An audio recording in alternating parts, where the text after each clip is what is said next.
getting hot as balls here now, so it's just stupid. All right, welcome, ladies and gentlemen. We are the Keyboard Warriors, presented by RepTheWarriors.com. My name is Eddie Law. That's Fred Kirby. That's Jesse Rubakawa. Plenty to talk about tonight. We're going to kick it off here with this ESPN Plus deal.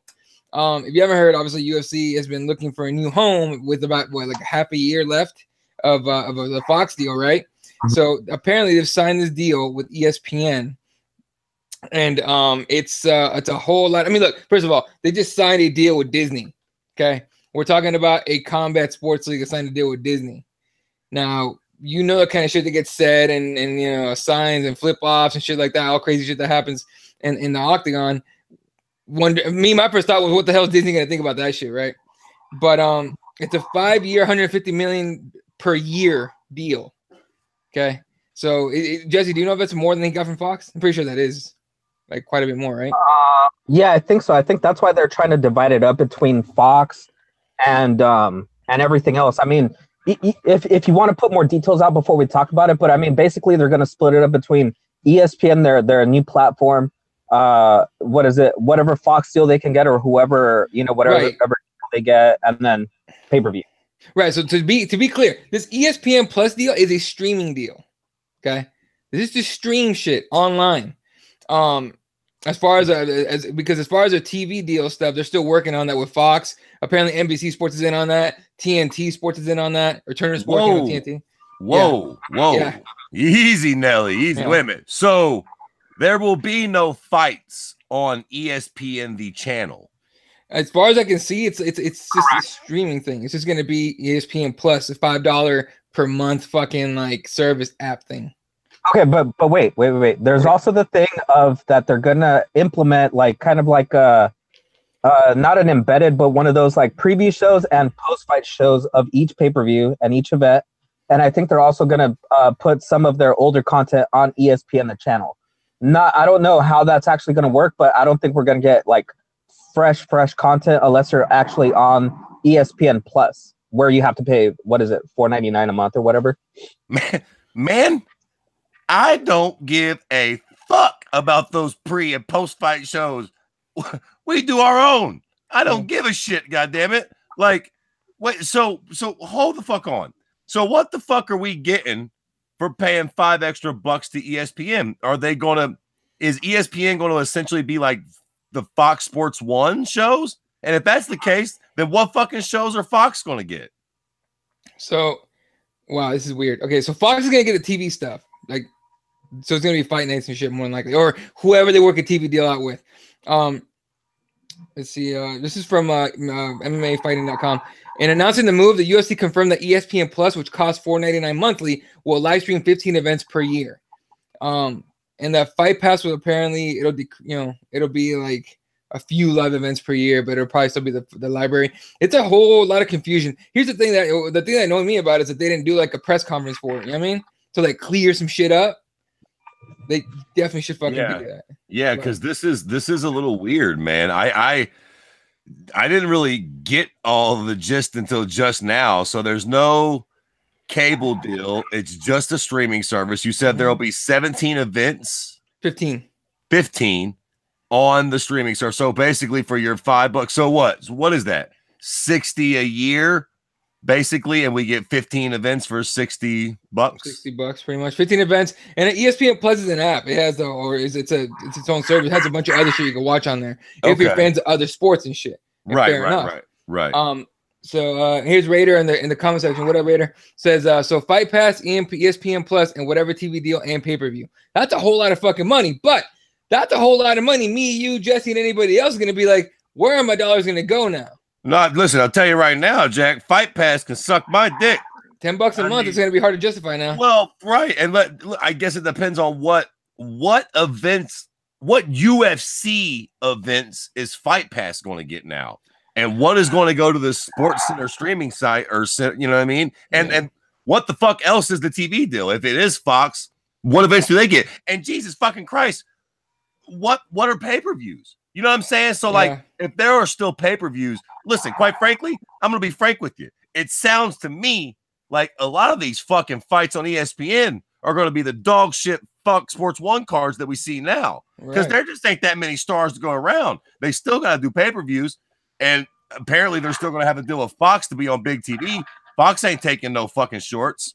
Right. So think about this though, Fred.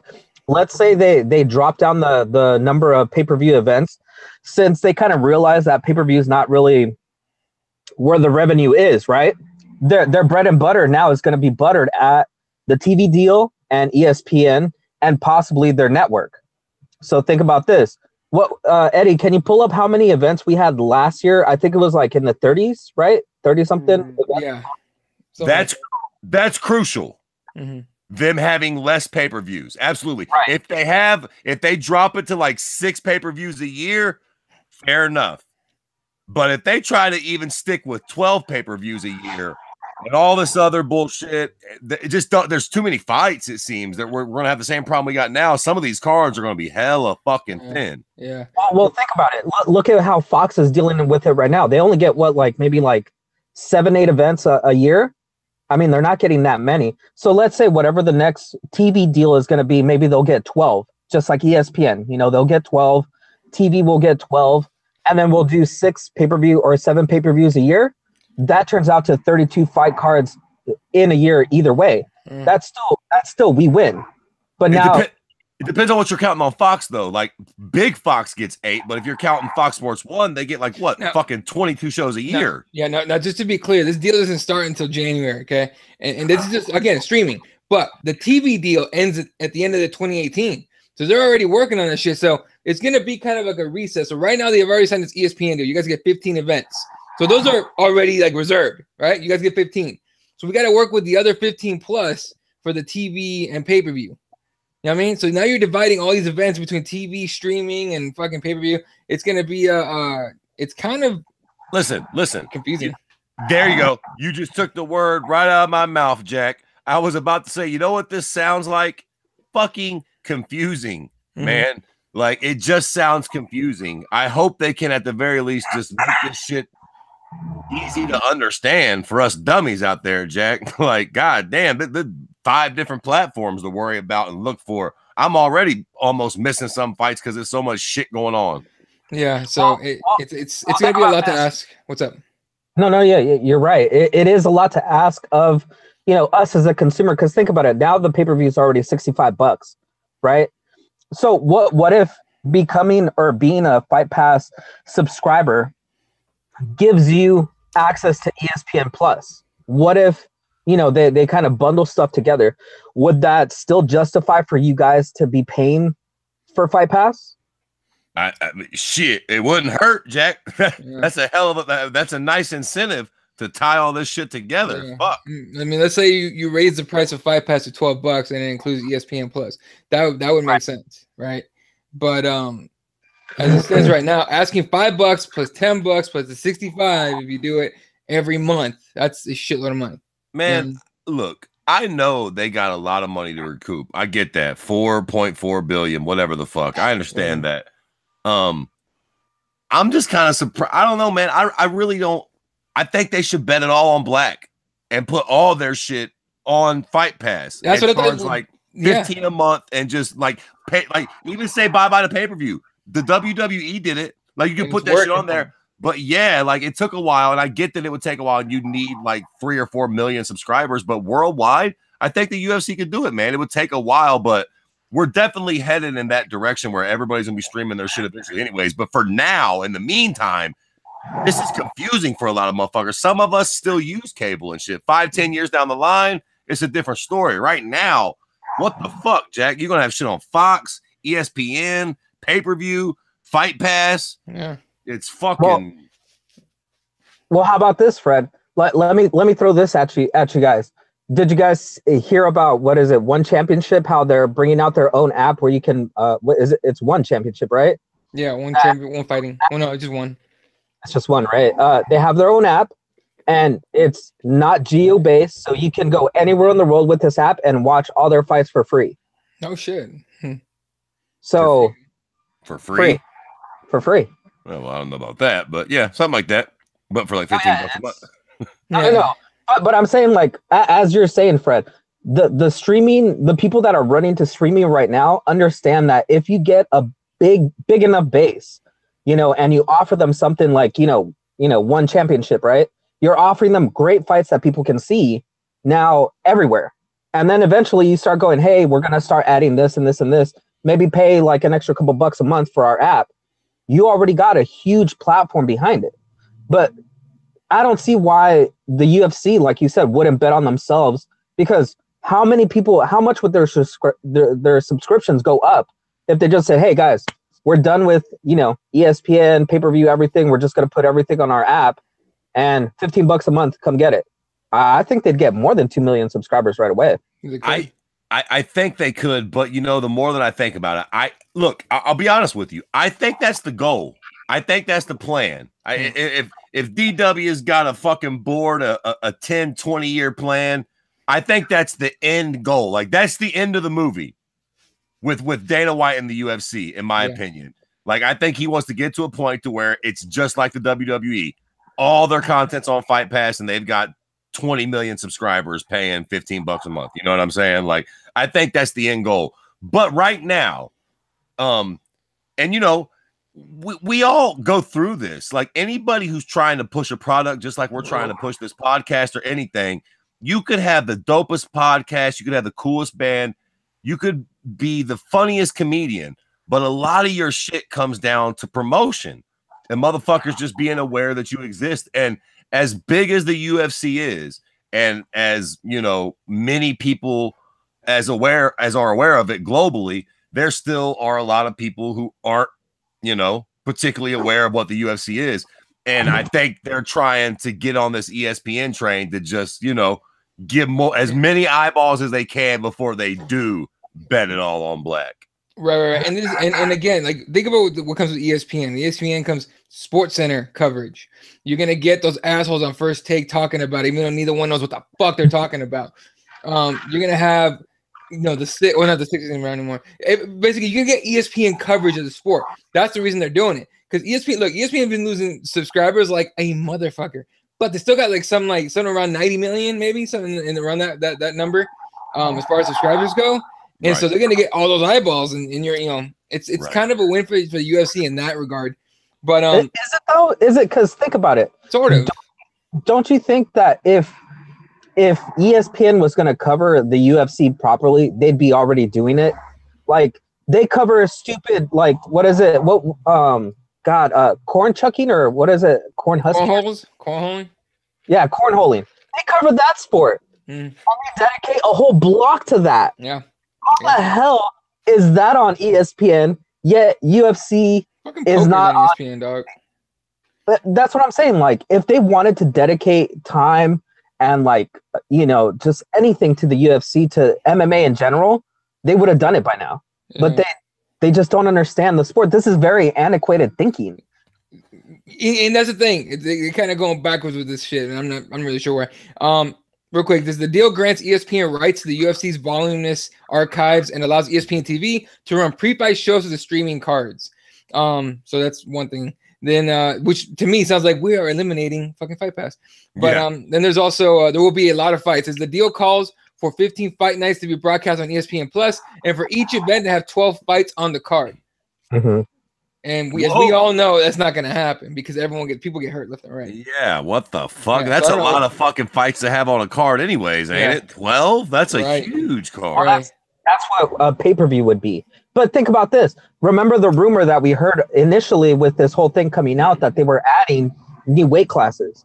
So if they're adding 2 new weight classes, all of this would make sense, where you would have extra people to make up the events. Were they talking about adding 165? Is that the number? Was that the one? Yeah, 165 and women's 105 or something like that. Atom weight? Oh, Michelle Waterson going to be cutting more weight, but she finally going to be like a decent sized fighter. Okay, you know what? Can we switch gears for a minute then? Let's. Okay, I got 2 things I want to talk about here. One of them we already got on the docket, and another one I'm just thinking about here. Let's switch gears and talk about this monstrosity of a fight that is apparently getting some real heat behind it, which is GSP and Nate Diaz. Okay, all right. Okay, so I want to talk about that, but also, and kind of in the same vein as this ESPN deal, I want to talk about what is it, Endeavor now, and what they're doing to our sport, man, because they are making some major fucking changes. And if you think about it, they've been cleaning house since they came in. And we're getting to a point now to where we can honestly look at the landscape of this sport and be like, yo, this don't look the same. So let's go back to this fight. Nate Diaz versus GSP is being heavily rumored. It's even got a date, right? What is it, 227? UFC 227. Go ahead, boys. I'm not even going to. I mean, what the fuck do you guys think about this fucking shit? Real quick, let me just catch up in the comments. By the way, it is our 100th episode of Keyboard Warriors, and Raiders says congrats, appreciate it. Gary Cosin in the house with the 100. What up? And then Gary says fights will be shown on ESPN the Ocho. That would be fucking awesome if that actually happened. Like, I would enjoy that. I really would. All right, Nate Diaz versus GSP is a cash grab of sorts, right? Here's the thing. I actually sort of a cash grab. You know what? I don't even know if it's a cash grab. What is this? What is this fight? It's what the new UFC is all about, right? Like you just said, your initial reaction is what we all are pretty sure it is. It's a cash grab. And I think what was it? Somebody in one of the forums that I watch on Facebook said that Nate Diaz better take out Conor McGregor for a nice steak dinner, because he's the one that made this possible for Nate Diaz to even be mentioned in this conversation, to even have this opportunity. And it's true. I mean, there's nothing else to that. I think that this is one of the worst ideas I've ever heard before. I do not think this is a cash grab. No. I do not think this is a money fight. I do not know what people are thinking with this fight. Both of these cats are money guys, but God damn it, you can't just rub together any two people who make money and make a fight. This fight makes zero sense. It's unless you remember that this is for a number one contendership and a shot at the title, whoever wins. Really? Yeah, that's what this is going to be. I mean, look, man, this is. Dude, I can't even take this seriously right now. Look, first off, GSP, bullshit. You're staying at 85. All right. Yeah. You fucking said you defend that belt. If I'm Dana White, I'm like, you know what? Fuck this. Fuck that. You know what? Go to Bellator. Fuck it. Go to Bellator with your bullshit. I don't give a fucking shit. Go fucking wrestle Fedor and Bellator. Look, honestly, in a weird way, and I know I'm being a cunt about this, and I'm sure nobody else really gives a fuck, but does GSP win the belt at 85 and then just fucking off to 55, not rub nobody else's ass the wrong way? No. That's fuck you, Jesse. It rubs me the wrong way, goddamn it. It makes me say piss on that middleweight belt. Wait a goddamn second. Wait a second. Did it rub you wrong when Conor McGregor got the 145 and then ran the 55? Did it rub you wrong when he got the 55 belt and was like, oh, I'm going to go box? No, it didn't. All right. Oh, shit. He's coming back. All right. GSP. Whoa. He's coming back. Oh, my goodness. Listen. First off, go fuck yourself. He's definitely coming back. Second off, your fucking argument's horse shit, because GSP, listen. Let's call a spade a spade. George is nervous at 85. Connor moved up, which is, George ain't fucking calling out Josh Jones, Jack. He's going down to 55. So he's fucking saying fuck 70 altogether, huh? We're just fucking cruising right past Tyron and fucking goddamn it, Colby Covington and most of them at 70. RDA, he's heading to 55. What the fuck are we talking about? And Nate Diaz, I love Nate. Nate ain't fought since my fucking youngest was in her mommy's ass. It's been a minute. Yeah. Okay, and then listen, is this a money fight? All things considered, beyond everything else, like real talk. How can you say no? Well, I think they can make more money in different fights. But I think George at 70 for the belt, even versus Tyron Woodley's no selling ass, does better than this. I don't think so, man. I think you are the epitome of the old school just bleed fan, because you have to remember, not a lot of people were sold on that GSP what is it, cockeyed English guy Bisping fight. It wasn't a big seller, was it? It wasn't the greatest selling fight out there. Now, I think that if you put Nate Diaz, a guy that's been away from fighting for a while, but he's still got a name, he's relevant, and then you put GSP in there, and let's say GSP wins, you market that to bring Conor McGregor into the biggest selling fight ever. Or Nate Diaz wins, and you've got the trilogy fight for Conor. It's just for the money. Listen to me. You understand me now? Listen, Endeavor. Everybody get on board. I'm about to explain something to y'all. This is how y'all do this, okay?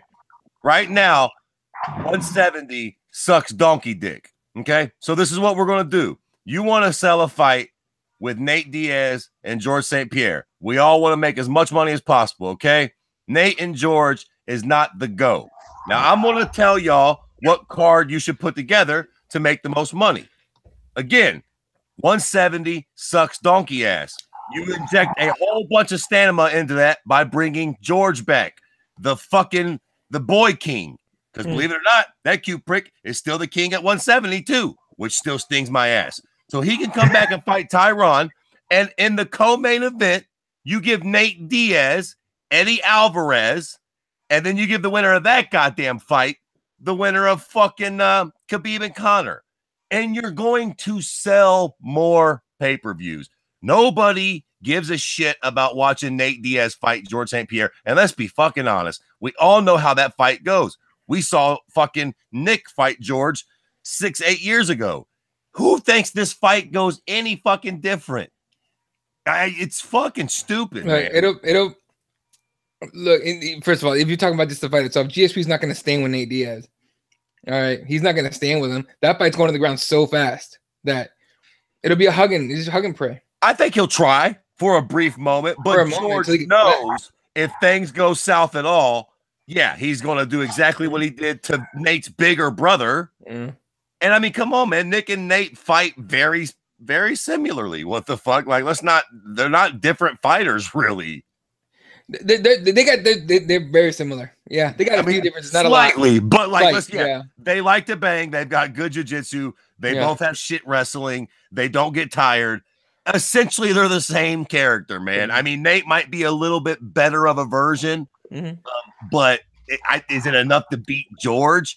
Look, I fucking can't stand George, but who knew he was going to come back fighting like fucking Patrick Swayze in Roadhouse?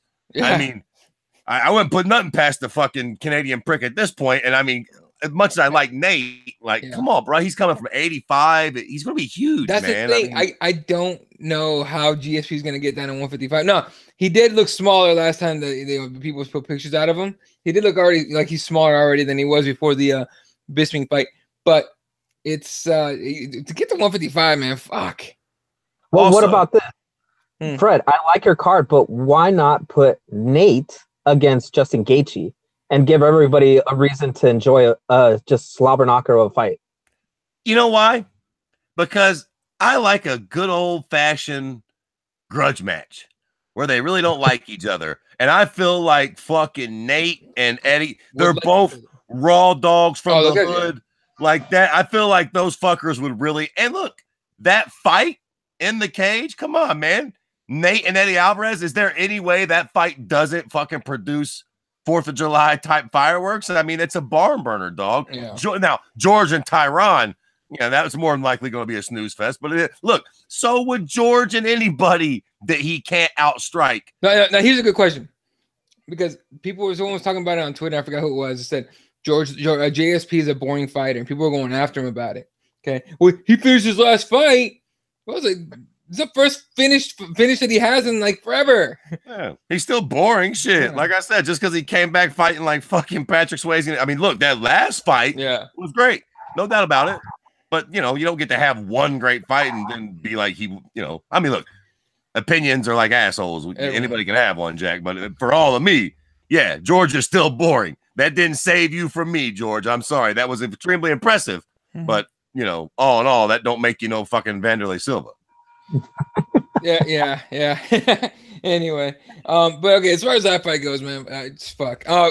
GSP is a -200 favorite to Nate's +160 underdog. It's not that far apart. Yeah, I would say that seems way too close too. That's way close. Time to get George now in case they make the fucking fight. What the fuck? You might as well bet, but I would honestly bet some money on Nate just in case. But I don't put anything past that dude. But overall, do we agree this is like a weird, like almost like an attempted cash grab, which I don't know is gonna look. You're gonna have to pack 227.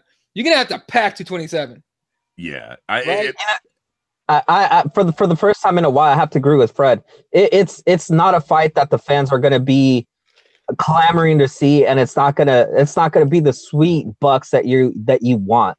Right. You know, and I agree with Fred. If the card that Fred's talking about, you put it in Canada, and it just is the gangbuster of all gangbusters for Canada, and you know that crowd has been suffering for a while. You know, they want to see the king back, and in that spotlight, it would make bucks out there. But Endeavor's just, I don't know about you guys, but I feel like Endeavor's screwing the pooch on everything that they've been doing recently.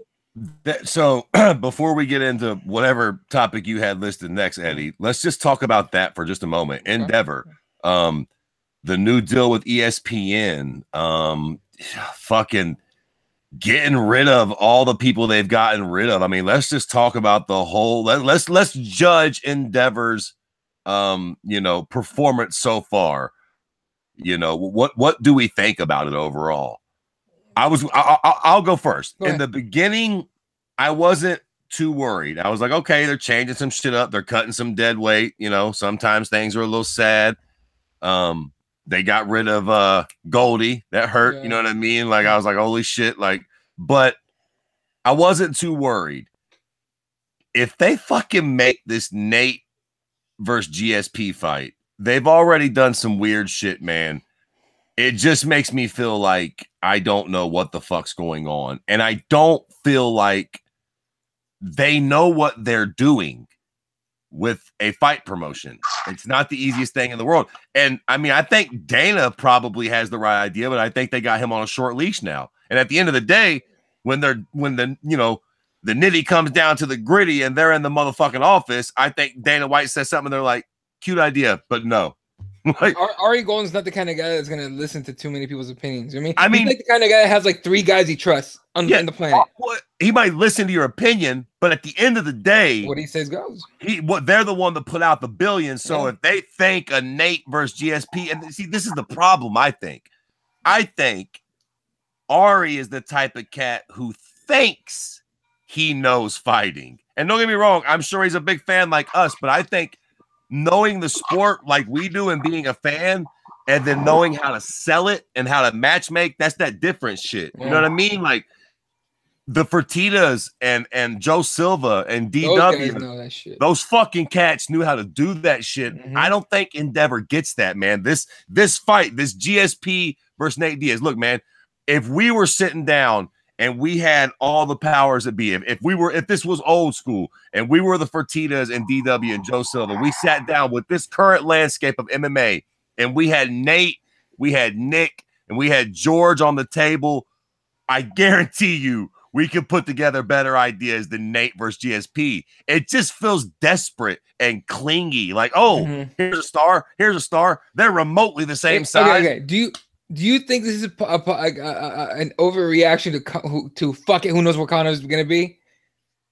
No, I just a reaction because he's still like, okay, the UFC has said that they're going to wait until the law is done with Connor to figure some shit out. And if they're going to do something, which they're probably not going to do shit to him, but like they're waiting for him, right? And he's his fucking court date's in a few days. But yeah, so I think they're waiting. It's almost an overreaction. Like, fuck, we need to do something.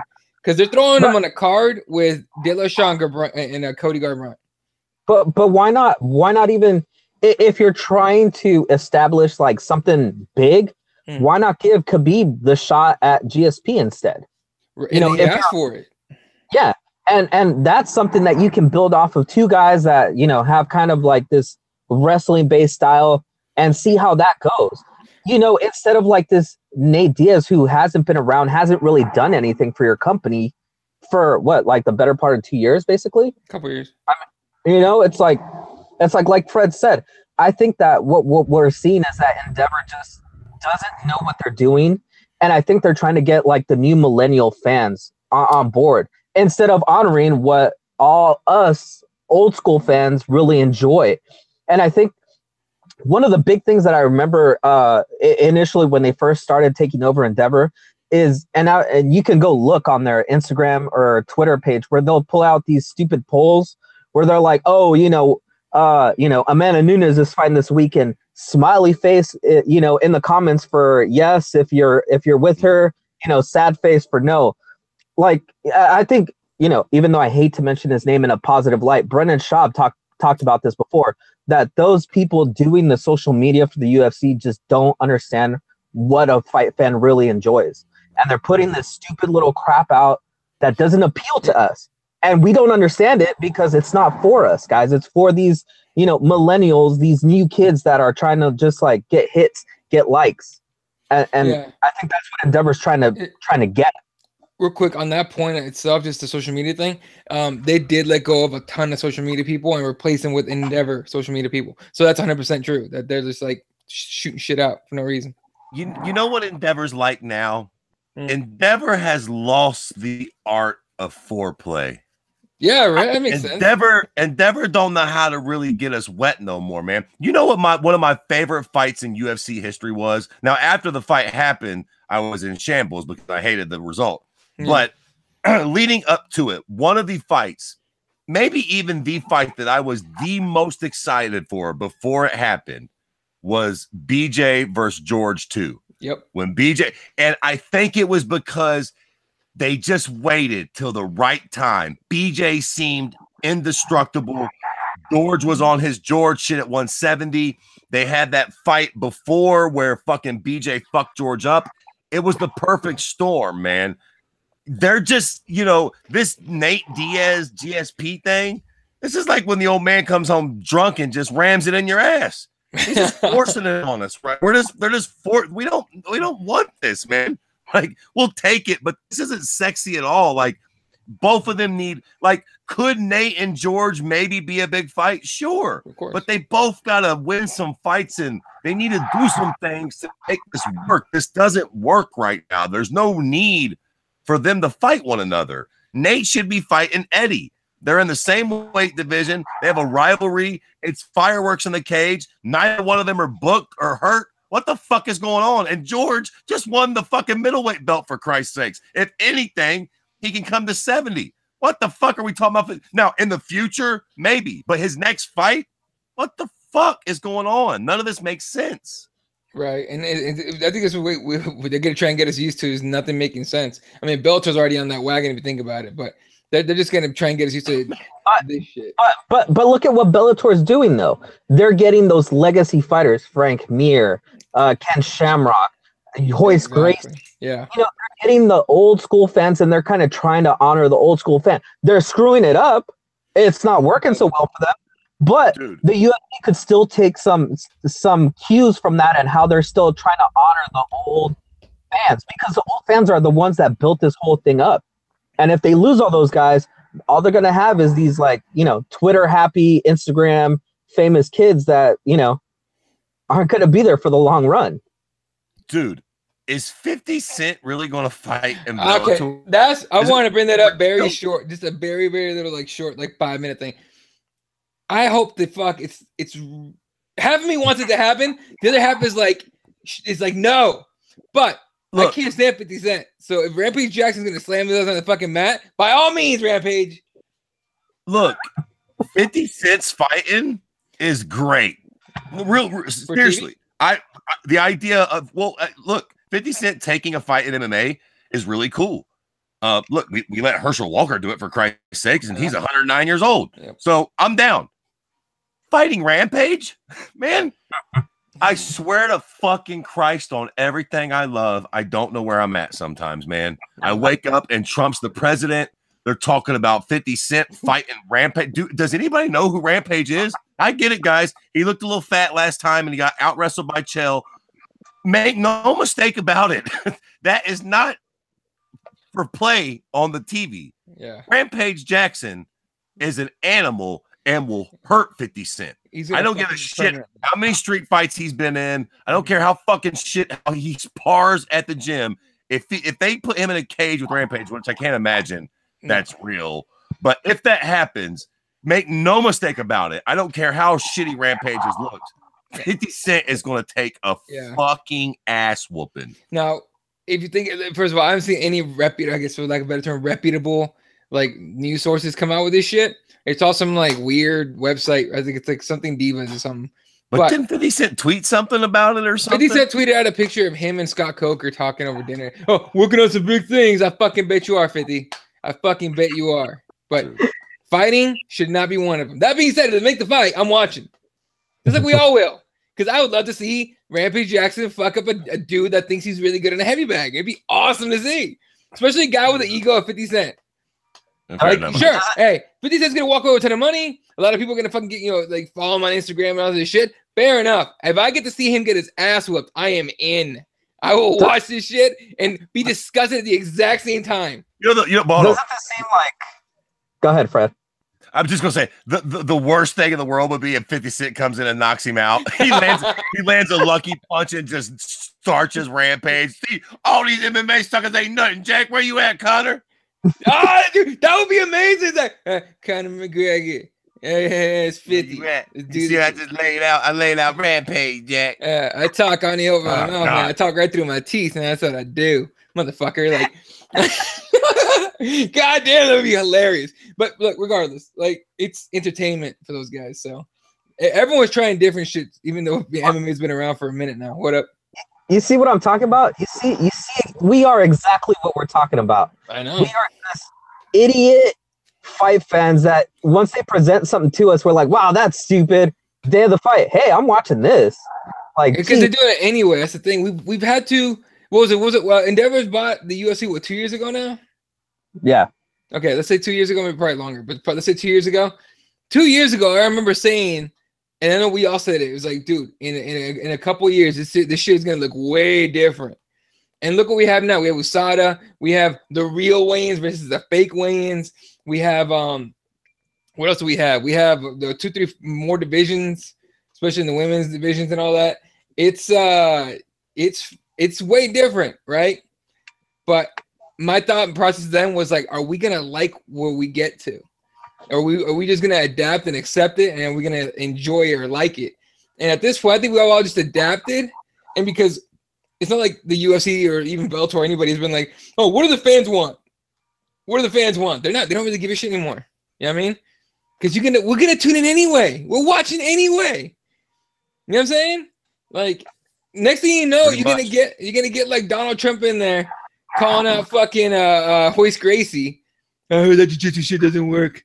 I had the best jiu-jitsu on the planet. Like, shit like that. Like, you get some crazy shit going down, and the UFC's gonna get paid for it. So, as long as almost exhausting. What up? As long as we can have Fred Kirby versus CM Punk, I don't care. I still want to see that. He's still fucking ducking me for a goddamn gymnastics teacher. A journalist. A writer.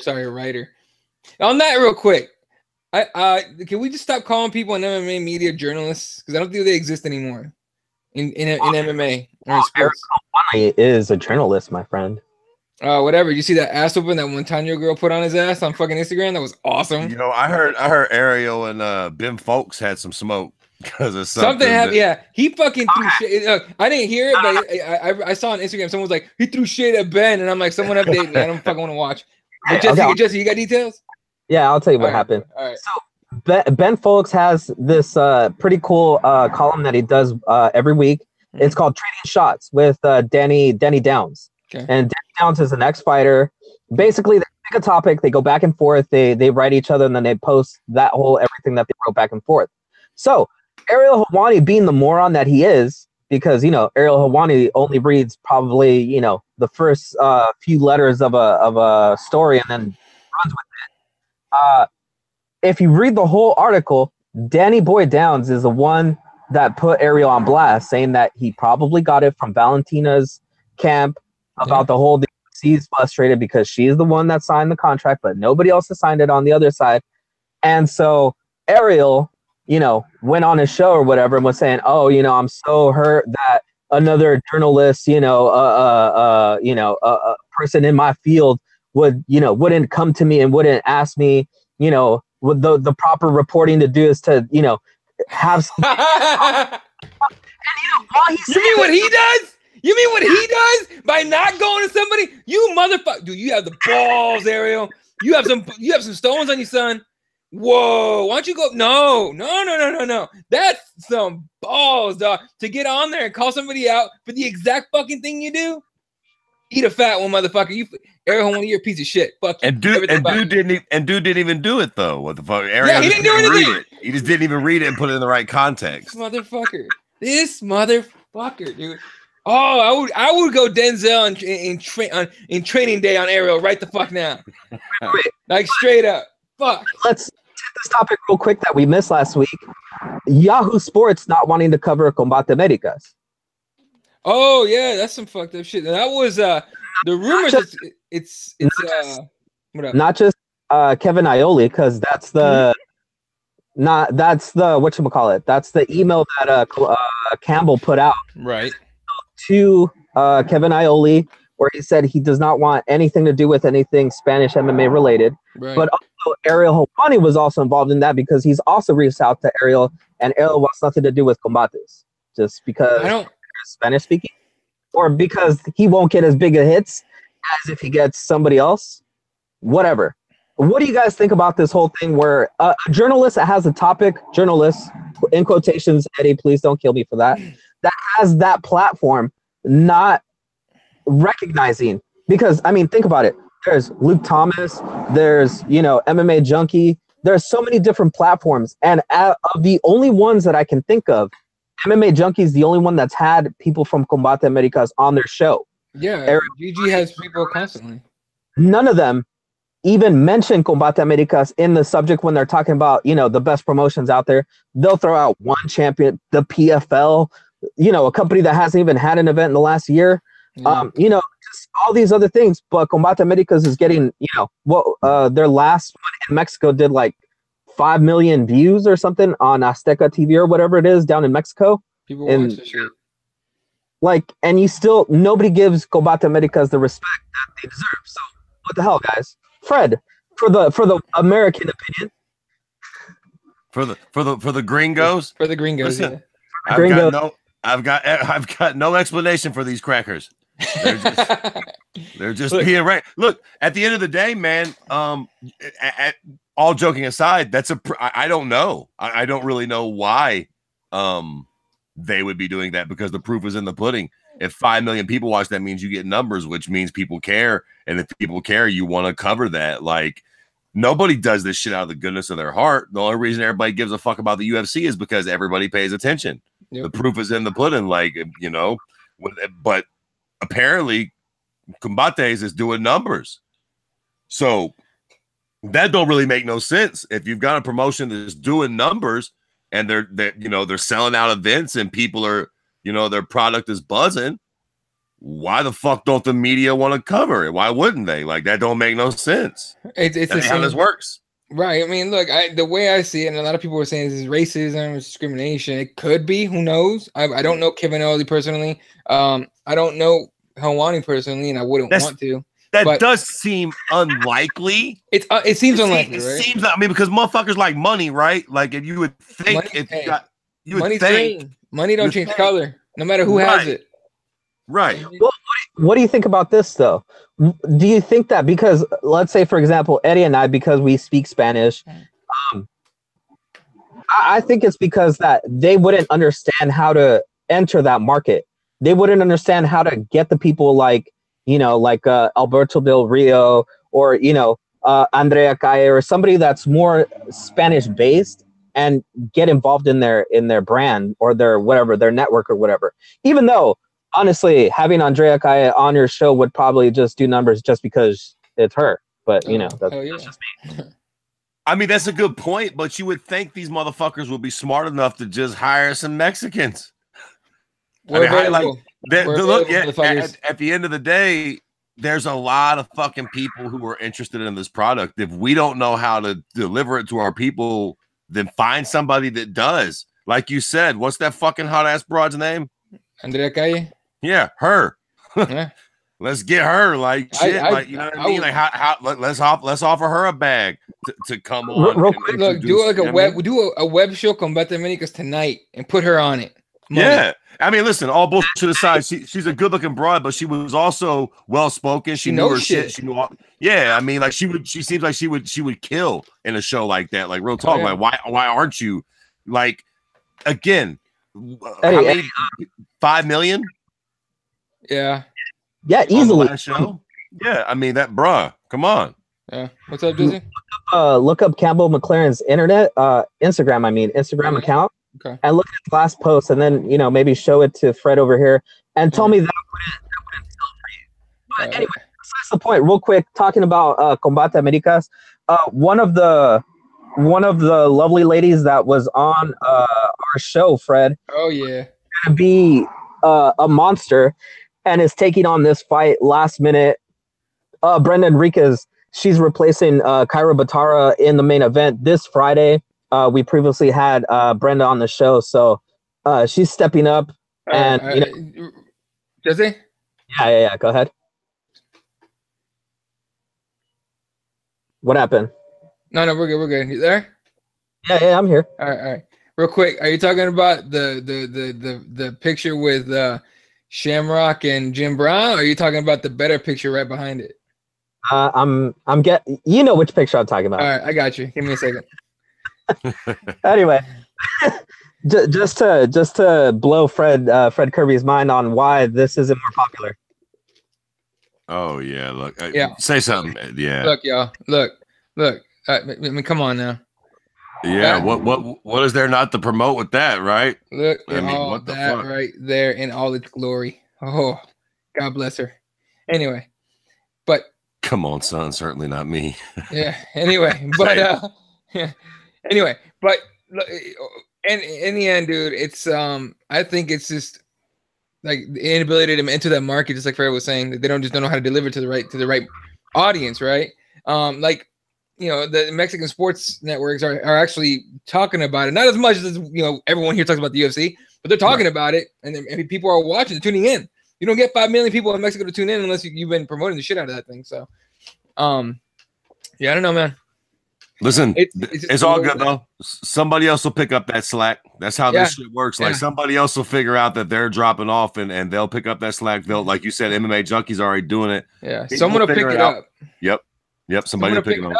And then you get Kevin Ali trying to pick it up, and you'll get Ariel Hawani trying to pick it up. Like, oh shit, it's popular now. Listen, mark my words right now. If Combates keeps growing, Ariel Hawani will come crawling. 100%. Mark my words on that, Jack. If it keeps getting bigger and they for real start building some real buzz, and the UFC starts wanting some of their guys, and there's a feud going, Ariel Hawani will come crawling for sure. So I hope. I ain't never really been a big Ariel hater, but that would be cute.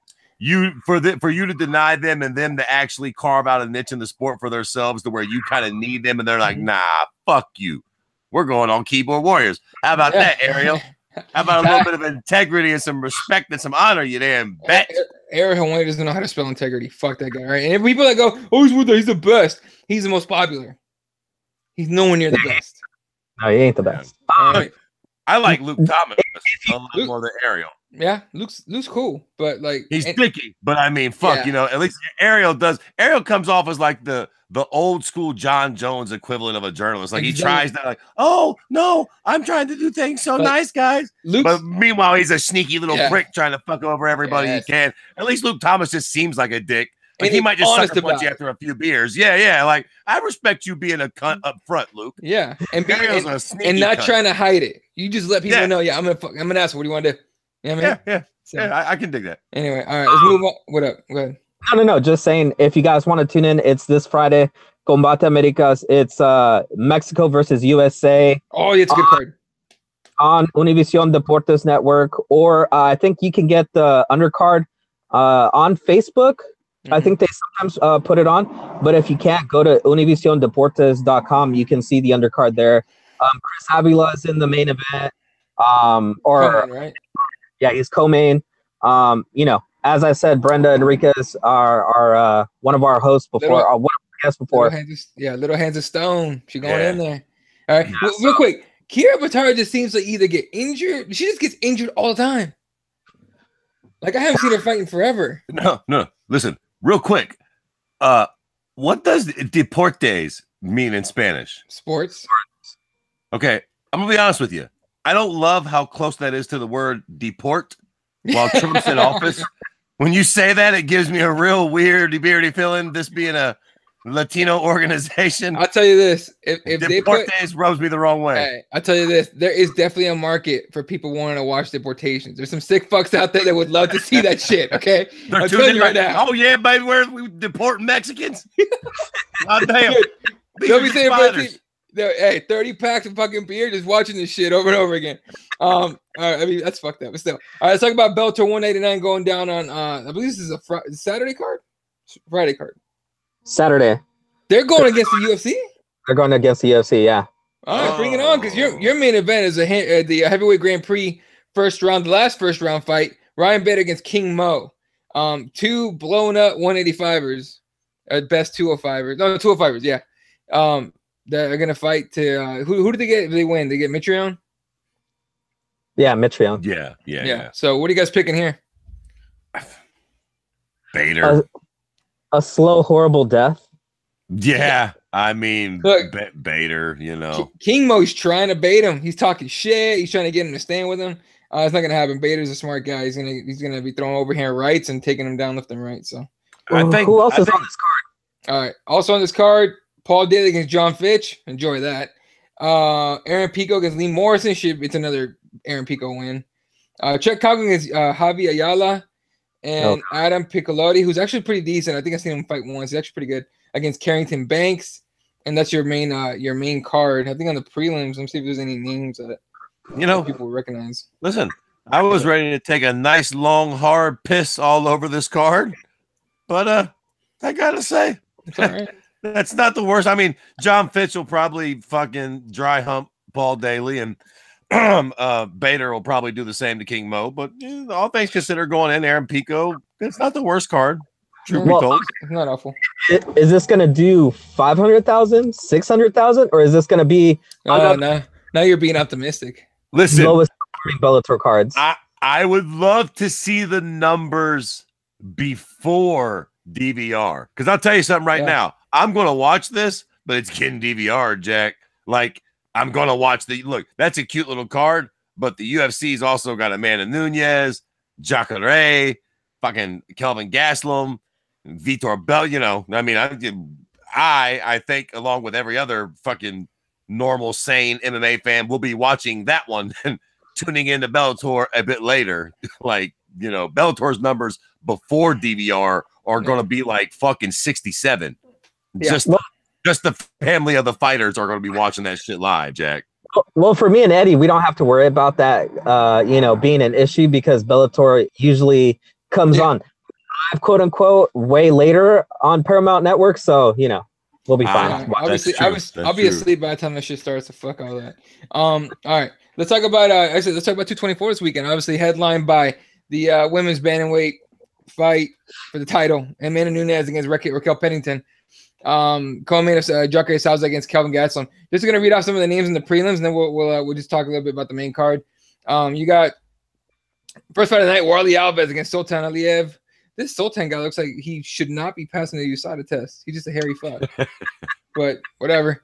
Carlos Leites is back against Jack Hermanson. Then we got Alberto Mina against Ramazan Emeev, and Marcus Perez against James Voxnovic. So any casuals just fucking tuned out. Then you got Selesky Dos Santos against Sean Strickland, and Davi Ramos, against Nick Hine. Then Alexei Olenek against Junior Albini. If you guys don't remember Junior Albini, Albini's the cat that pulls his shorts up, makes it look like a fucking diaper. He's the one that wore the diaper. Yeah. And then Mutante's back, Cesar Pereira against Carl Roberson as a main prelim on FX. So it's FX, not Fox, not fucking FS1. Yeah. Jesus fucking Christ. Right. Yeah, I know. It's gonna be a fucking joke. All right. First fight on the main card, number 9. I mean, two legends, really. Number 9 ranked middleweight Vitor Belfort against number 12 ranked Lyoto Machida. Been a while for Machida. Belfort, I think he's coming off a loss, if I'm not mistaken. So what do you guys think about this fight? Kind of like one of those like legend fights or so. Kind of like loser goes home type of deal. I fucking love this fight. I don't know about y'all, but like, yeah, great. It should be slightly competitive. There's a good chance that somebody's getting fucking thunderstruck. Sure. And then, yeah, whoever loses can probably mosey off into the distance. I suppose if Lyoto loses, I wouldn't be too remiss about him taking another fight. But if Vitor gets knocked out, I think we can all safely say goodbye to Vitor at that point. Last fight in Brazil. It makes a lot of sense, man. I'm down with it. Yeah, shit. Quite frankly, I think Vitor's going to win. But yeah. So you're picking Vitor? Who are you picking? Yeah, you know what? If I were Vitor Belfort and this is my last fight, I'd do all the steroids and go in there, roid it out of my mind, and, wheel kick Lyoto Machida out cold and, call it a day. So I'll go with Vitor. Yeah, bust me afterwards, Jack. I'm going with Lyoto Machida, man, on some sneak tip shit. All right, then we got number 6 ranked bantamweight John Lineker against Brian Kelleher. John Lineker, man. I mean, dude, if he makes weight, obviously, dude hits like a truck. I'm picking him. It's 35, right? 35, yeah. Yeah, he should make weight. He should. Yeah, John. And look, man, home field advantage 90% of the time, I say, don't mean a whole lot. And especially when you're traveling throughout the U.S., it's kind of like, meh, if you're in Kansas City, who really gives a shit? You know what I mean? For the most part. Yeah. But Brazil is one of those places where I swear to Christ, it's like these guys are fighting with superhuman power. It's hard to beat a Brazilian in Brazil, man. Like there's something in the water. So yeah, I think that mixed with John Lineker being who he is, it's going to be a good night for him, Jack. Yeah, for sure. Jesse, who you picking? Yeah, Lineker. I mean, like Fred said, I think they actually do put steroids in the water for all these guys. So USADA, wrong hotel, USADA. Go somewhere else. All right. Next fight up, it's unranked strawweights. Mackenzie Dern against Amanda Bobby Cooper. Obviously, Mackenzie Dern is obviously the reason she's on the main card because she's Brazilian or she's Brazilian descent. She's American. She's from Arizona. But oh my god, let's not start talking about the accent or the fact that she forgot English for some reason. By the way, I don't know who put this shit up. I think it was Brian J. Flying Brian. Shout out to him for putting out that picture of is this book that says How to Forget English or something like that, or Unlearning English with Mackenzie Dern on the front. Yeah, I fucking laughed hard about that because it's fucking funny. So, anyway, Mackenzie Dern, obviously the ground specialist, not great with the hands. Amanda Bobby Cooper does have hands though. She has pretty good hands. Not anywhere near the jiu-jitsu game Dern has. I think again in Brazil, I take Dern by submission. But I wouldn't be surprised if ABC does something crazy though. It's so weird to me, these BJJ experts that always have such shoddy wrestling, right? And then these fucking great wrestlers like Brock Lesnar, you probably couldn't teach that big dummy how to fucking barely apply Kimura, right? And on the flip side, you got Mackenzie Dern, whose wrestling looked like a fucking goddamn third graders. Like it was shit. Like clearly, once she gets you on the ground, you're fucked. Mm-hmm. Just like Dylan Dennis. I mean, once he got him down, cool. It took him. He had a flat pull guard. He had to pull guard, like, and that's the key right there. You're not taught takedowns. Like very few schools in week 1 of jiu-jitsu go, hey, here's how you do a double leg. Here's how you do a single leg. Here's how you do a fireman's carry. Here's how you do all this shit. I used to say this back in the day with Brock Lesnar, or even a John Fitch type character. Yeah. If you could have gave Fitch Damian Maya's BJJ back in the day, he would have probably been or Brock Lesnar. Yeah. If he had like Frank Mir's BJJ, who would beat that guy? Nobody. You know what I mean? Like it, but for some reason, those skills never like Jake Shields is about the only cocksucker I can think of that actually has really high level offensive wrestling takedowns and some really nasty BJJ. Like for some reason, it's one or the other, which brings me to Mackenzie Dern. If I thought her fucking takedowns were just serviceable, I think this would be an easy fight for her. And quite frankly, I would be a lot more excited about her path in MMA. But her takedowns and her hands are so shoddy. I think she's going to get thunderstruck. It's possible. Real talk. Yeah. I think she's going to fuck around and not be able to get the takedown and just get knocked the fuck out, man, because her wrestling is just going to be so. Maybe she pulls guard and she swings it. I don't think she gets the takedown, though.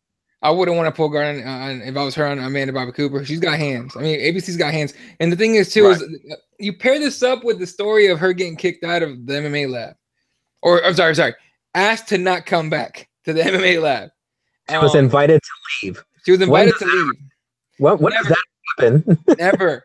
Marcelo Garcia wasn't that nice about it either. But about kicking Dennis out. But she was invited to leave. She was invited to not come back. And then she goes on on interviews and goes, "Oh yeah, I'm never going back there. I'm not going back there, right?" And it seems a little dishonest, but it also it's a little bit of a red flag, right? Like, how dedicated are you that they asked you to not come back? You know what I mean?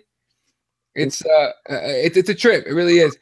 So look, I've never been impressed with her hands. I don't think she in a stand-up fight she could stay with ABC. I really don't, and that says a lot because ABC's not even the best striker in that division. But yeah, the fight gets to the ground. That's it. And I think that's what's gonna happen. It'll somehow get to the ground. Wait, who are you there picking there, Jesse? I'm going with Amanda Bobby Cooper just because of the fact that when you trade camps, it takes a while to get it all kind of going. And especially if she was invited to leave because of her work ethic, according to a lot of people. Yep. That's not good, man. That's not good. Yeah. All right. Co-main event. We got two middleweights more than likely fighting for a title shot here. Number 2 ranked Jacare Sousa against number 5 ranked Kelvin Gastelum. Obviously, Kelvin Gastelum with a speed advantage. Not much of a size advantage, though, because Jacare is definitely way bigger. But I think the way Kelvin Gastelum's been fighting lately, I think he's got a decent chance at winning this shit.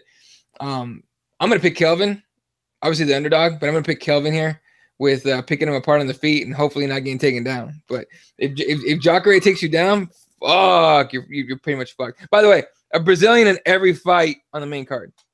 Pretty cool. Makes sense. What are you thinking there, Fred? Man, this is Kelvin Gastelum is in a weird way almost like I don't know, man, like RDA or like Neil Magny or somebody for me. Like the cute little prick just keeps winning fights. In my opinion, he's not supposed to win. Like if this fight had been made a couple years ago, I would have bet my firstborn child on Jacare. Like I just, you know what I mean? I would have felt like Jacare would steamroll Kelvin. Now, I don't fucking know. Cute little prick might land a bomb and knock fucking Jacare right the fuck out. Yeah. Now, look, at the end of the day, I'm still going with Jacare. I think he'll be a little bigger. I think eventually he gets the takedown. I think his striking is serviceable if he doesn't get caught with that bomb. I think that's all he's got to do is not get caught with that bomb, and it's his fight to lose. I think that eventually Jacare maybe even goes to a decision or gets like the late submission or some shit. It won't be easy.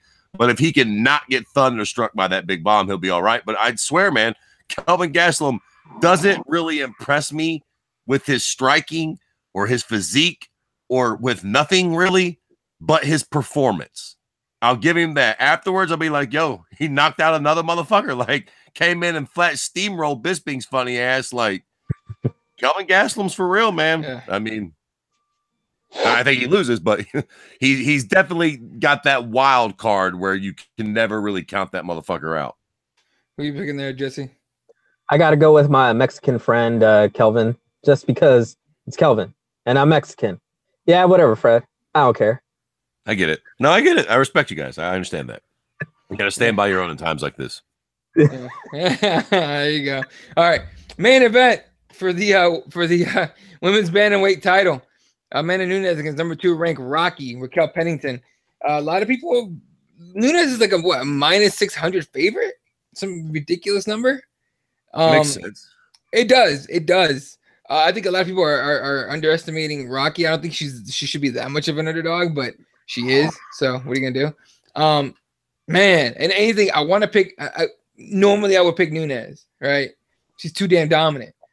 But I like the underdog, like, I'm supposed to get destroyed, so I'm gonna go ahead and win this shit. And Raquel Pennington is tough as shit, so I'm gonna pick Rocky. I'm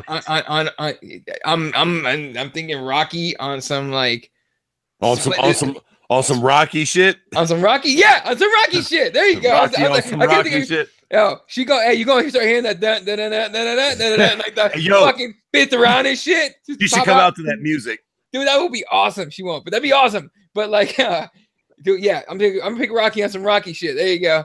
Fifth round, it'll be some fucking craziness, and she wins the fight. I mean, nuts.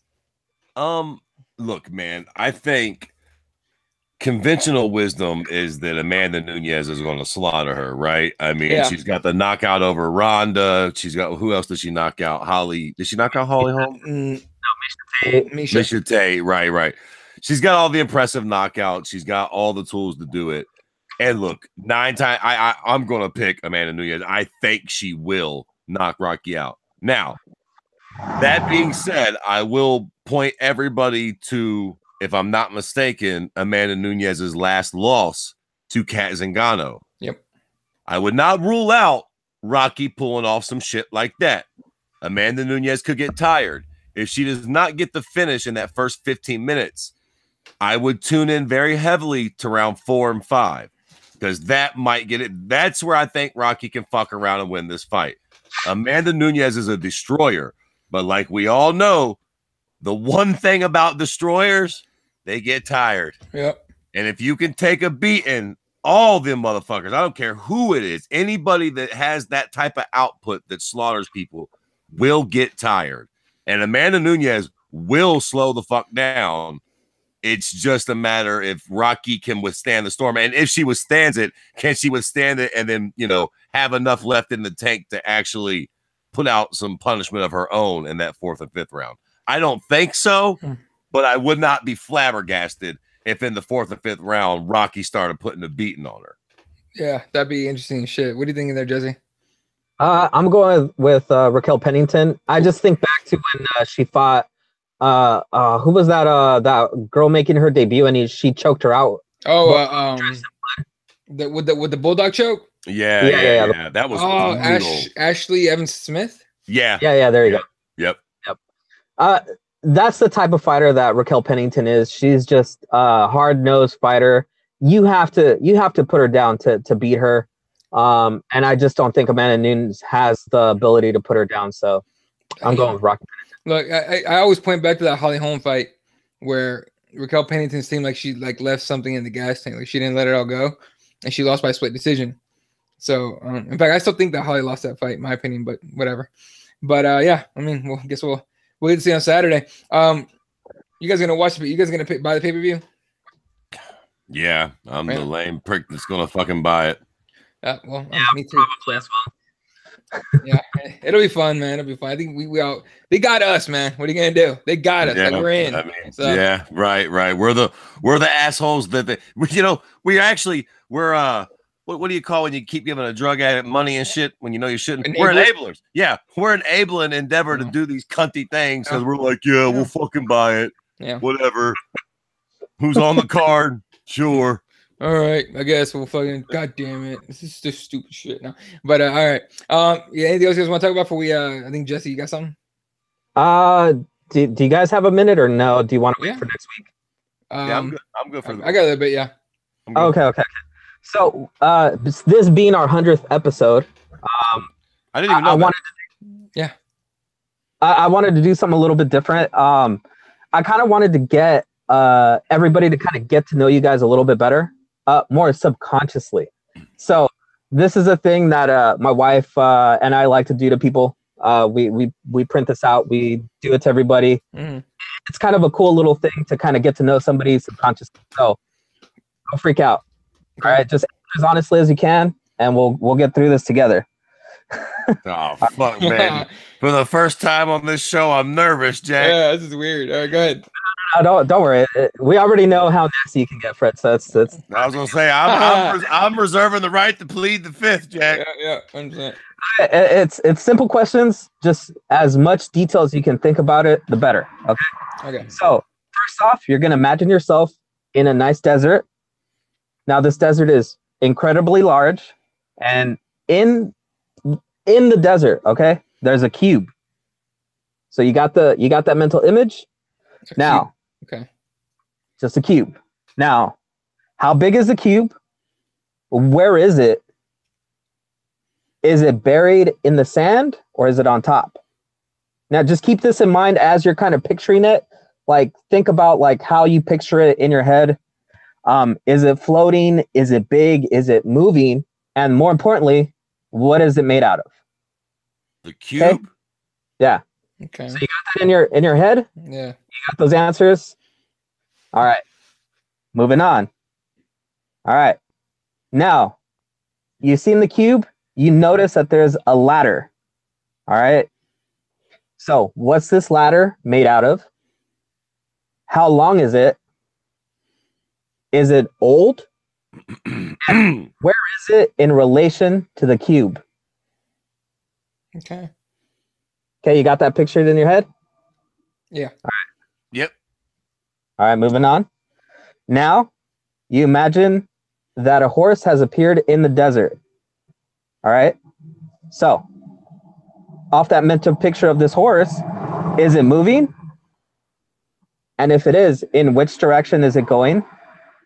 And what does it look like? Oh, the horse? Yeah. Yeah. It's a horse. What do you mean? What's it look like? Well, no. I don't want to ruin your fantasy, but just think of the horse. Think as much detail as you want, like Okay. color, size. Oh, okay. All right, fair enough. It's just the first horse that comes into your head. Okay. Now you see some flowers in the desert. Well, that doesn't make no sense, but fair enough. I'll go along with it. Yeah. Hey, you're building this fantasy. How many flowers do you see? Where are they in relation to the other objects in the desert? And where are they growing from? Okay. All right. We got that? Yeah. Yeah, it's getting a little tricky there, as opposed to growing out of sand, Jack. But Yeah. all right, yeah, I follow you. I got an image of what's going on. Yeah. Okay. Good. Now, last one. Now you see in the distance a thunderstorm starting to brew. Okay. You guys got that thunderstorm? Yeah. Mm-hmm. Okay. Is the wind strong? Is the storm far away, or are you right in the middle of it? And is this storm affecting any of the other things in this desert? The horse, the cube, the ladder, the flowers. Got it? Where am I? You're just watching. Put yourself. Okay. All right. Okay. All right. Yeah. Got it. All right. Yeah. I think I got the whole thing. Yeah. All right. Everybody has all these images? Yeah. All right. So, was your cube big or small? Eddie? It was big. Fred? Huge. Why would I not be surprised? Anyway, the if you envision a gigantic cube, big or anything, it's that you're more than likely a confident person. All right. Now, was it in the ground, above the ground? What was it? It was on the ground. Okay, Yeah, Fred. Above the ground, just sitting there on the ground. Just on the ground. Okay. If the cube is sitting on top of the ground, that means you're a very business-like thinker. All right. Now, if it had been dug into the ground or something, it means you're more of a planner, thinking towards the future. You guys are more business-like. Was it moving? No. Nah, my shit definitely wasn't moving, Jack. That motherfucker steady. Yeah. Okay. All right. So, just in case anybody's listening to us and doing this, if it's moving, it signifies that you're someone who thinks out of the box or avoids convention. Okay. All right. Now the ladder. You got that right. Was your ladder touching the cube? Yes. Damn. No. Okay. No. It was. How was it touching the cube? I had that motherfucker leaned up on the cube. Yeah, it was leaning on it like that. Yeah. All right. So it leaning on the cube or touching the cube means that you guys are very connected to your friends and rely on them for support. All right. Fair enough. Was the ladder bigger than the cube or the same size, smaller that you guys thought of? It took me to the top of the cube. It was smaller. It didn't take me to the top. Mine took me right to the top, Jack. That was the escape route. Yeah. Okay, so if the ladder is above the cube, that means that your friends see you as authority figures in your life, or if it's the same level, you see yourself and your friends as equals. Yeah. All right. Yeah. All right. The horse. What kind of horse did you imagine there, Fred? A big white stallion. I thought you ever seen Zorro, Tornado, his horse? You know what I'm talking about? You're not even asking me. I don't even know. No. Jesse knows what I'm talking about, right? I know. It's a black horse. Right? There's this movie, The Legend of Zorro, but it's an old story. It's an old story, right? And Zorro's is like, Robin Hood type of character, and he has a horse named Tornado. It's this black horse, got hair and everything, fast as shit, all that. It's a wild motherfucker. I love how racist we are. I picked a white horse and you picked a black horse. Immediately, that's where we went. That was quick. Yeah. Jesse, sorry. So since you both imagine strong work horses, that means that your ideal partner is hardworking and reliable. That's what you're looking for. All right. The reason I didn't want to say anything, Fred, is because some people imagine unicorns or some fairy type stuff, and that's nothing. You don't want that. Well, what does that mean? Tell me, what does that mean if you think a unicorn? I'm not curious about that. A unicorn, it's more that you're looking for an ideal partner that you'll never be able to find. You put your Damn. Was your horse far away from the cube, moving in the opposite direction, or was it coming towards you? Ironically enough, in mine, when you first said that, I thought this horse is coming to get me, and I'm going to escape by climbing up this ladder to the top of this. And you didn't ask me, my fucking cube is made of platinum too. So for the record, platinum cube that I'm going to get to the top of with this horse can't bite me. Oh, was it? It was like my horse is like running like in front of it, like next to it. Okay. Good. Anything that the horse is running away from you guys or anything is that you're distant from your present partner or far from attaining your ideal one. So you guys obviously have something brewing there. Okay, this one's gonna be the most fun one because I already kind of have an idea about Fred here. Flowers. All right, how many did you picture, Fred? The flowers? A shitload. Okay, Eddie. I legit, when you said flowers, I legit envisioned 3 red roses, just 3 of them. I like that. that's real interesting. All right. I pictured a field of white lilies, Jack. Like I was like, there's like flowers, and I was like, all right, well, then to the left of my cube, yeah. White flowers as far as the eye can see in this desert, Jack. Bunch of them motherfuckers. Yeah. You know what I like about that? It's because flowers represent how many children you would like to have. So Fred would like a whole army of white lilies. Damn. You know what's weird about that? I've always said if I was rich, I'd like to have a bunch of little ethnicities, like a little Mexican one, a little black one, a little Asian one, spread them around. Korean. Yeah, I'd go around this world planting my seeds everywhere, Jack. Start your own race, dude. That's what I happen. It's not plausible, but I would like to do it. If, with all the right circumstances. No, I don't want any of that shit. 3 would be great, but shit. How close were the flowers to the cube? Oh, for me, it was right next to it. Right next to it. Okay, that makes sense for Eddie. Guess for me, they were close, but they went a long way. So not right next to it, but close enough, and then they went a ways.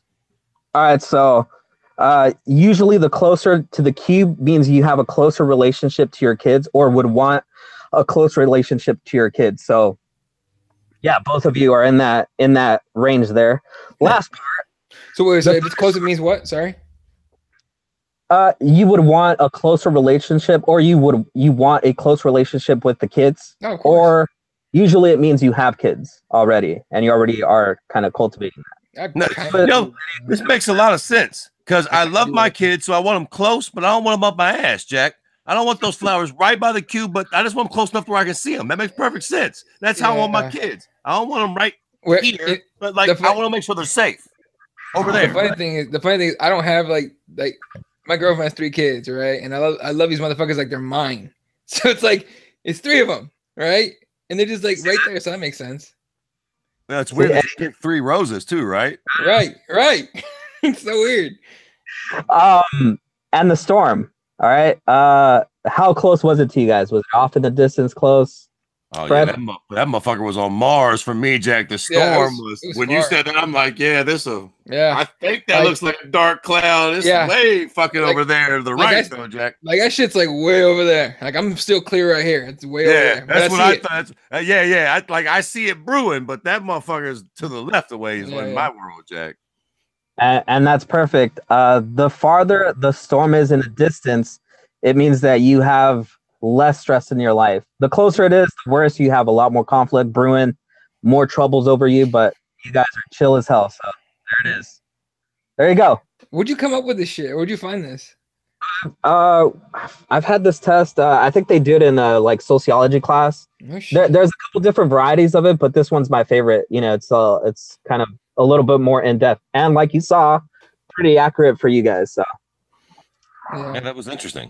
Gary put his own answers in the YouTube comments. He says steel cube on top, ladder propped up, racehorse in the distance moving left to right, 3 violets, and the storm surrounds. He's stressed as hell, huh? He's a little stressed out right now. You know, that makes sense for Gary, actually. I can picture him. He's got the storm trapped him in. Go fast racehorse, getting a whole bunch of pussy swerving around out there. Gary's a busy man. He's a busy man. Anyway, that was interesting as fuck, dude. What are your answers for that, Jesse?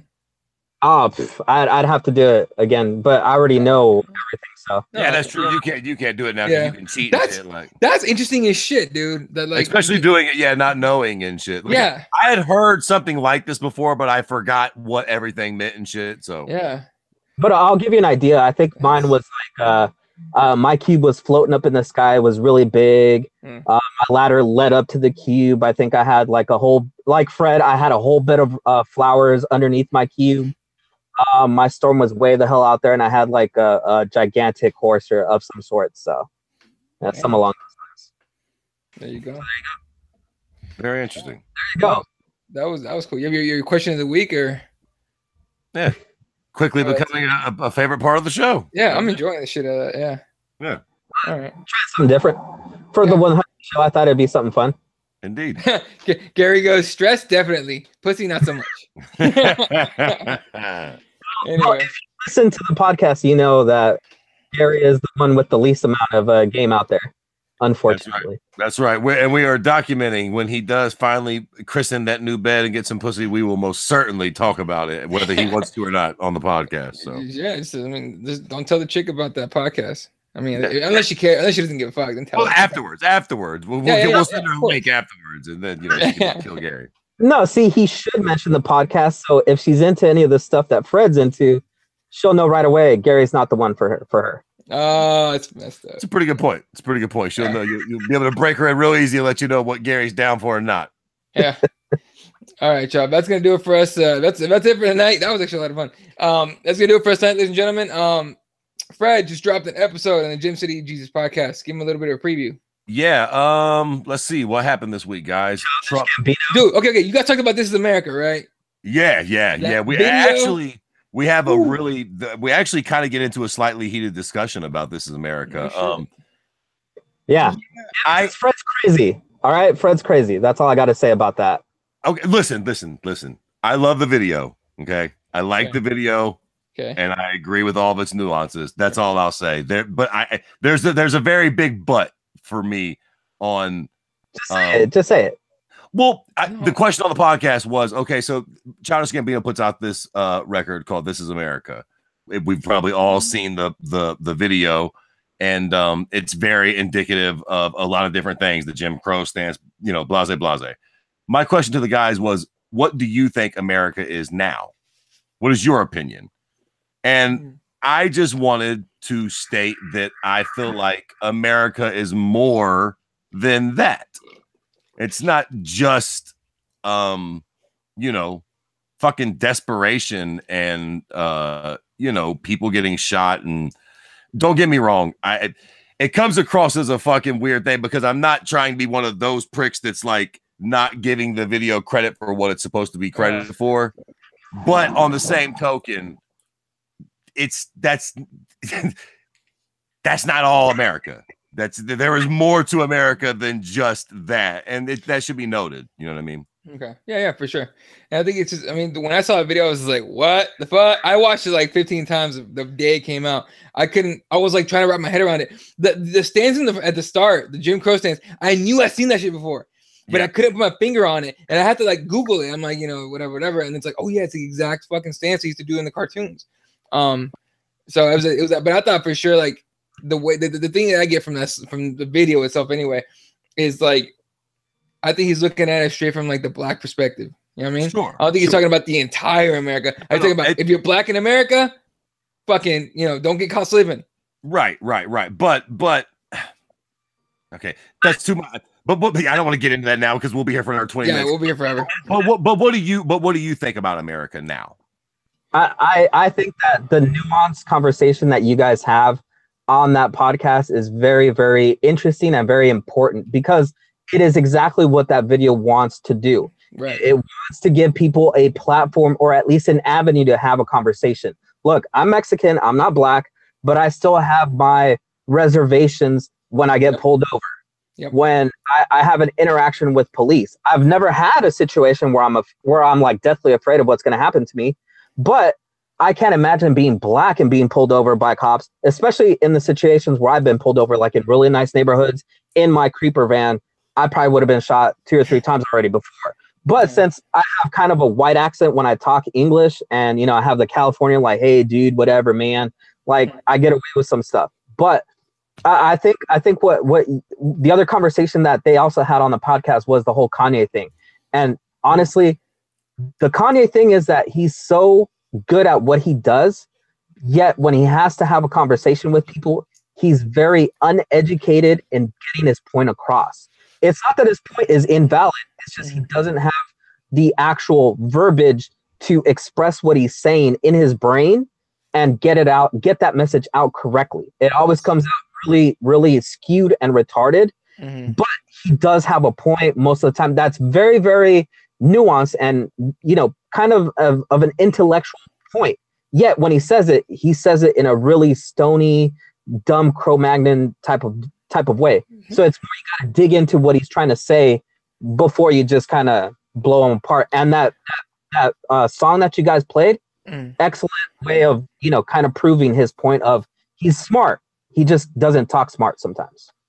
The thing is, whenever I hear Kanye talk, it almost sounds like when you hear him talk or speak, especially when he said that shit, I'm like, this motherfucker didn't think about what he was about to say before he said it. He just blurted it out. So I think that's got to be part of it. Like he fucking just blurted some shit out. Like, oh, black people chose to be slaves. Like, I mean, you hear that, you're like, what the fuck?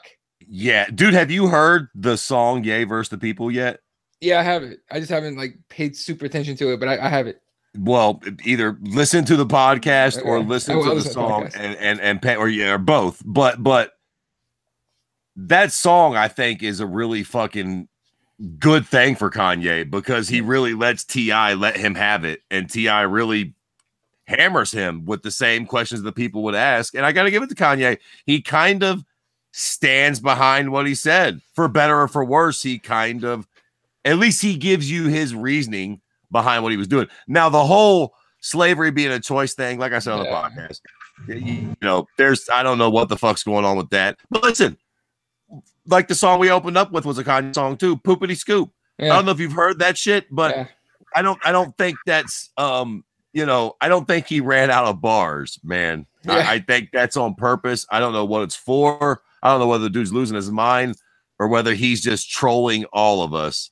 Yeah. But it'll be interesting to see where we go, fucking Kanye. One thing's for sure, man. You can't stop talking about him, and he's about to put music out. So yeah, so smart marketing. We're gonna do.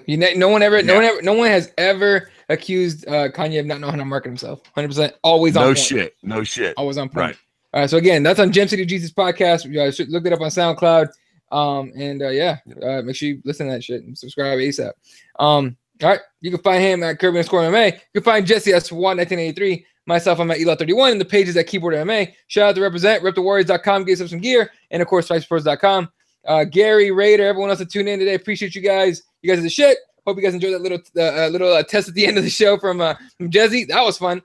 And for myself, Fred, Jesse, and everybody else, Y'all have a good night and good night, Wilshire.